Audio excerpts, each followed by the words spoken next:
Hi everyone, I'm Shelly and you're watching There's No Place Like Home. I'm back with another homeschooling video, and today I wanted to share some advice for those of you who hate homeschooling your children but know you have to do it.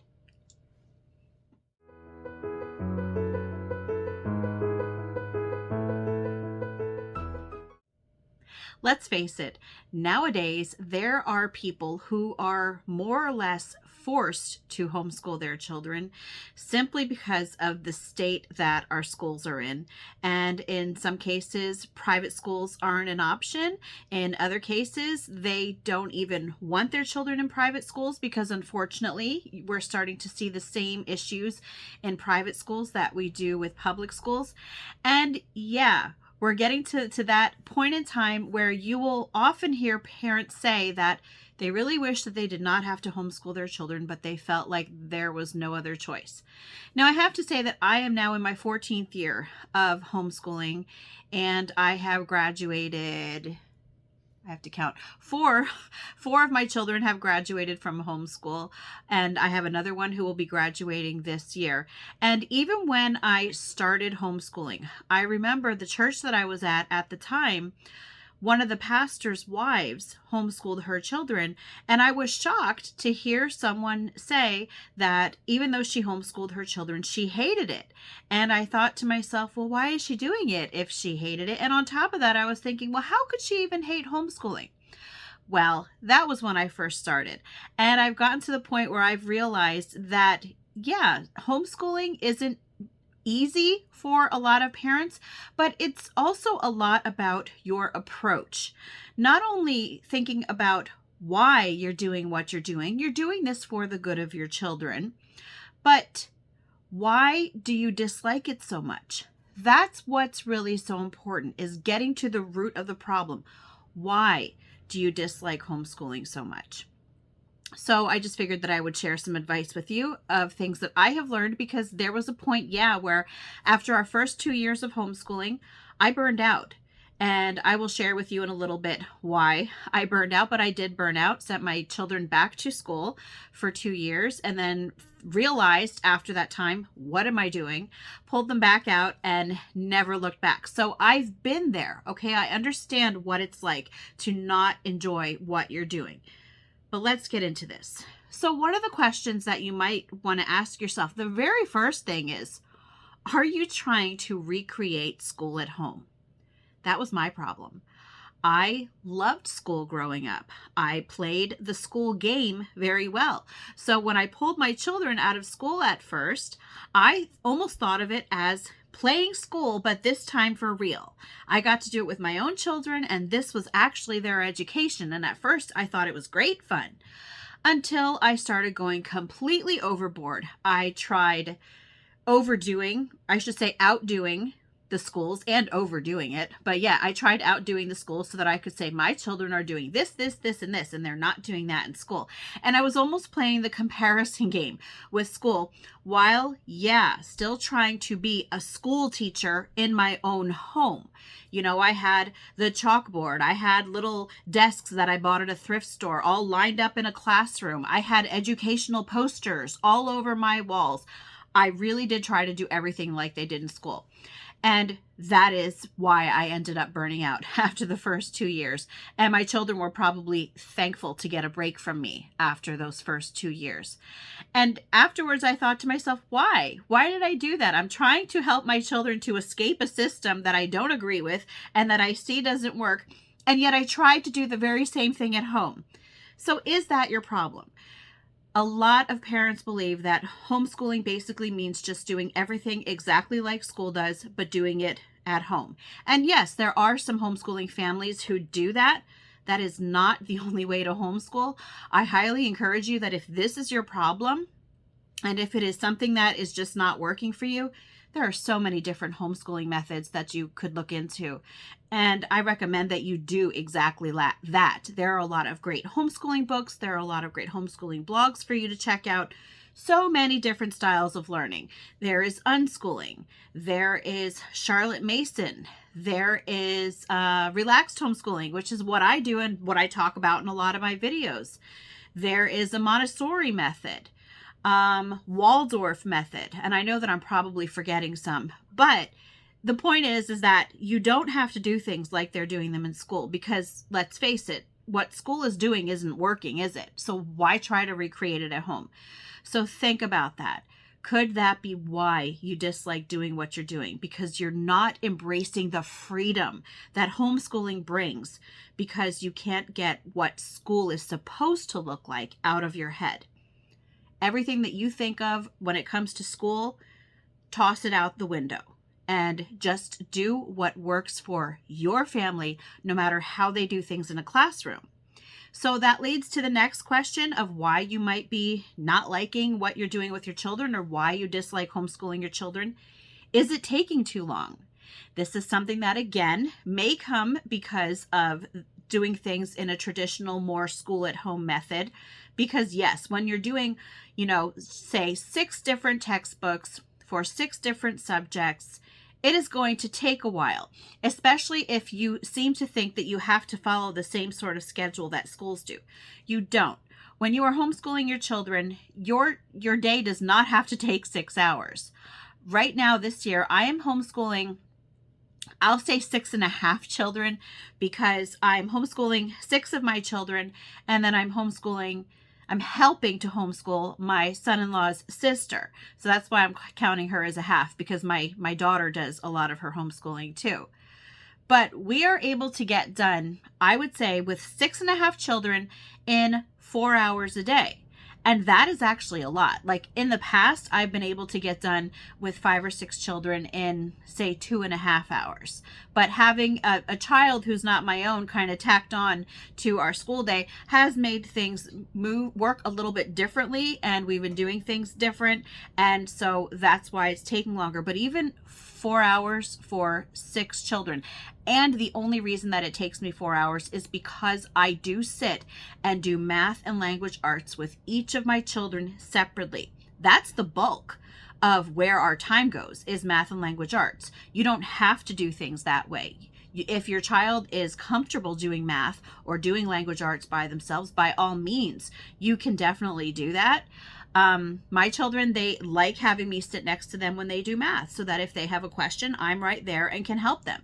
And I'm okay with that, because that way they have my undivided attention, and I'm not busy running around trying to get other stuff done. I am reserved specifically for the child who is doing math at that moment. That's why it takes me that long. But if you have 1 child, 2 children, you could easily get done with school in like an hour and a half a day. Kindergarten, 20 minutes. I'm not even kidding, because a lot of what they do in school is busy work, and children in kindergarten really don't need to be doing most of the things that they're doing in schools. Children that young, they learn best through play, So think about what it is that children do in school that takes so long. They're taking roll call, and they're finding out who's bringing lunch and who's packing. They have the morning announcements. They have to keep stopping for disciplinary problems. They're going over homework. They're handing out homework, and then the teacher is lecturing. They give some sort of classroom assignment, and then the child has to wait. Once they're done with the classroom assignment, they then have to wait until everyone else is done to either move on, or when the bell rings. It's not like that when you're homeschooling. Even if you are still doing a school at home method, once your child is done doing their work in a specific subject, they can close the book and move on. They do not have to wait for anyone else. So if you are spending a lot of time homeschooling, think to yourself, why is it that I'm spending so much time homeschooling, and what can be changed? Because it is not necessary. And again, I'm going to reiterate that 4 hours, even for me, is excessive. I usually do not spend that much time, and it's not even like that every day. There are days that we are done in about 2.5 hours. Today was 4 hours. That's why it was fresh in my mind. 3 hours of that was math. It was not a good math day. Not fun at all. But see, even I'm like, oh my gosh, I didn't want to do 3 hours of math today. I did though. But yeah, there are days that we're done in 2.5 hours. So those days will also vary, but again, they're not going to stretch out, at least they shouldn't stretch out into all day affairs like a public school, or I should say a more traditional school day would take. So also ask yourself, are you getting easily frustrated? And is your child getting easily frustrated? And even if you have a routine that works phenomenally for your family, you are going to have bad days where either you just don't feel like doing it or your child doesn't feel like doing it. So you do need to take that into account. But if this is something that is happening every single day, and if every single day is just absolutely miserable, you need to ask yourself some questions and maybe be willing to make some adjustments. One of the biggest game changers for me was when I was reading about the Charlotte Mason method and how she recommends doing short lessons with your children. 5 to 10 minutes for younger children and maybe 15 to 20 minutes for older children. And so I implemented that because I do have some very active children. It worked wonderfully because the whole point of the shorter lessons is that when you do shorter lessons, you have your child's undivided attention, at least hopefully, for that entire period. What's the point of having your child sit down for a 45-minute math lesson if they're only really paying attention the first 5 or 10 minutes? They're not going to remember what happened the rest of the 45 minutes anyway. Condense it. Keep it down to that 10-minute time period when your child is giving the full attention and when they are actually going to retain the learning. Because honestly, the rest of the time is just a waste of time. You can always tackle that another day because you're going to get frustrated if you spend all of this time doing a subject with your child and see that you have completely lost their interest. Don't even let it get that far. Keep the lessons short. Your child will retain information better. Another piece of advice that I would give you is just to be creative. Don't be afraid to do things different ways.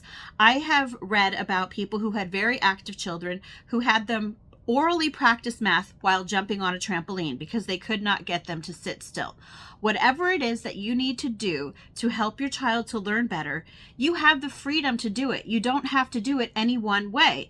And just as, I'm telling you, don't try to recreate what they're doing in school, don't worry about recreating what other homeschooling families do.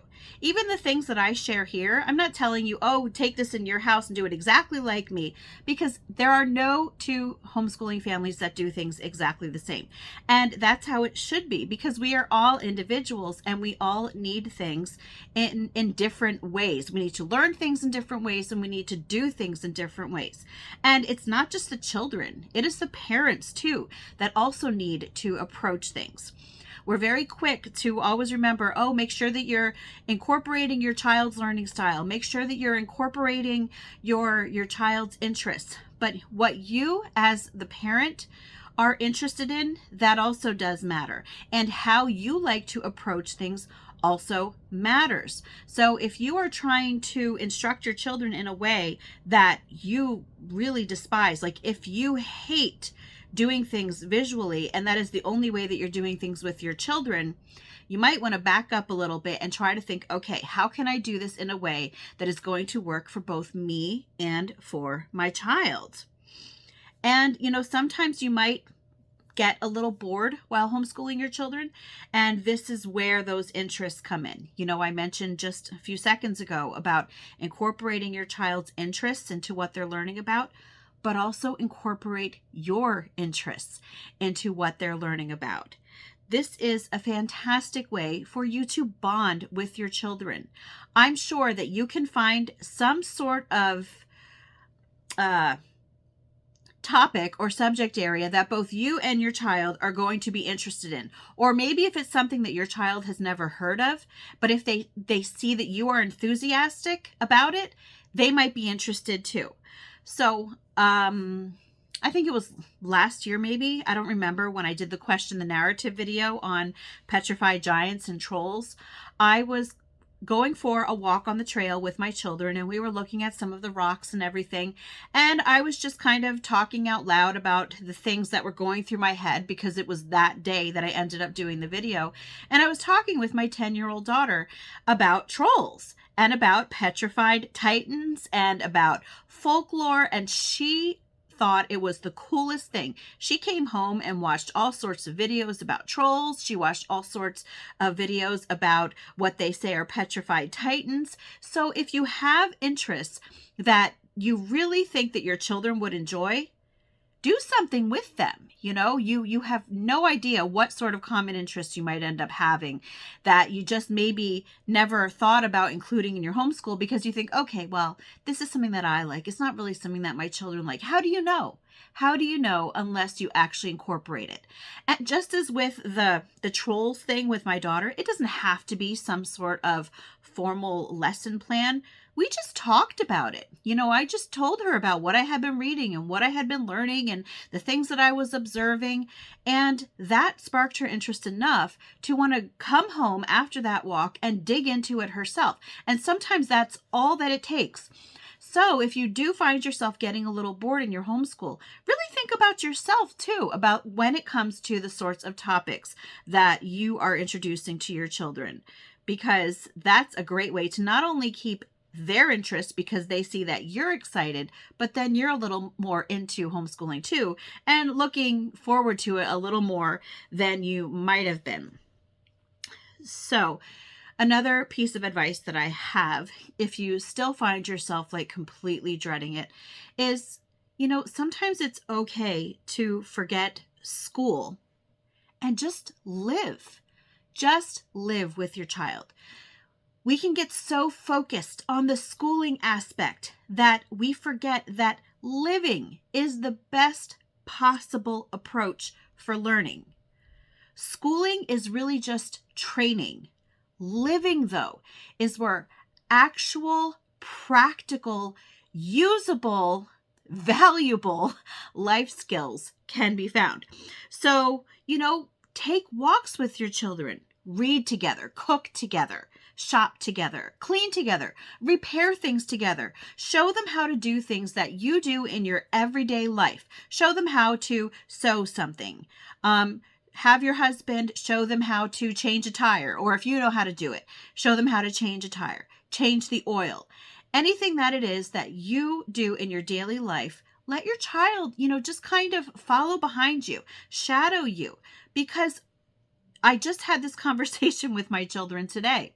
There are so many time wasters in school. And I was actually guilty of this myself. I still, even though I tell people, you don't have to do the higher math, you don't have to do it because they won't use it in real life unless they go to college, then they will need to have that higher math because they'll be doing it in college. But even so, even if they have to, they could just retake it in college. They might not get a credit for it, but if worse comes to worse, you could do that. But I realized today as I was doing algebra with one of my children, he was getting really, really stressed out about it. And it wasn't, I understand that there are some lower levels of algebra that you can incorporate into things that you're going to do in everyday life. This was one of those areas of algebra that I'm just sitting there thinking, he is never, ever going to need this. So finally I said to him, and first of all, I have to say, I know that he has no plans for college, and it is certainly not something that I push on my children because I actually think it's a very good choice to forego college. I think that maybe trade schools or some other sort of options, maybe apprenticeships might be better than those indoctrination centers. So, I said to him, I'm going to give you a choice. Do you want to keep doing this one book? I had gotten him a book instead of the math program that we were using because the math program he was doing algebra wasn't working for him. I'm like, okay, I'm going to get him this book. The book wasn't much better. So I said to him, you can either do this book or you can go back to the math program and we can pick up with algebra where you left off. Or since you have already gotten through all of the math that you will actually need to use in real life, what if we go back and just start a review of all of the actual useful things? Because I've noticed that while my children are spending time, on things like factoring polynomials and dividing polynomials and graphing linear equations and everything, they were like forgetting all of the actual useful things. Like, conversions when it comes to measuring, or multiplying or dividing decimals, long division, long multiplication. They were getting no practice in these things. And it's amazing. And fractions. Oh, it's amazing how many adults you will find nowadays who went all the way through like trig, calculus, who cannot remember how to, add and subtract mixed numerals. Just cannot remember at all, or cannot remember how to do long division. And I finally said, you know what? Why am I doing algebra with my children just for the sake of doing algebra? And I said to him, are you going to remember what we did today in algebra 5 minutes from now? And he said, no. I said, then what is the point? It is more important to do things that you are not only going to remember, but you're going to use it. And if you use it, it's going to help you to better remember it. So that's actually what we started doing. We're taking a break from algebra and we are going back and we're doing what I am calling useful math. Because in my opinion, for most people, I understand some professions will use algebra and that's great for those people. Yes, then they should be the ones doing algebra. But for the most of us who will never need to know how to factor polynomials in real life, it's a waste of time that we could be spending on much more important things. And that is a long-winded way for me to tell you to just do what works best for you. And just to remember that just because school does something doesn't mean that they're doing it the right way, because we know that that's not the truth. So take the things that your child is interested in. Take the things that they will actually use. Teach them those things and kind of filter out the rest. I wish that I could remember who said it, but I saw a quote a while back that basically said that you only have 18 summers with your child. And if you think about it, that's not really a long period of time. That's a very short period of time. So instead of kind of getting worked up and not looking forward to homeschooling your child, just remember to maybe not be afraid to be flexible, change things up if you need to. Don't recreate things that don't have to be recreated, but cherish those 18 summers that you have with your child, because when it comes to parenting, there are no do-overs. That's all that I have for you today. If you like this video, give it a thumbs up. If you haven't subscribed yet and would like to hear more of what I have to say, I would love if you would do that. If you have any questions or comments, you can leave one either here or over on Instagram. And if you like my work, you can check out my YouTube membership. And I hope you have a great day.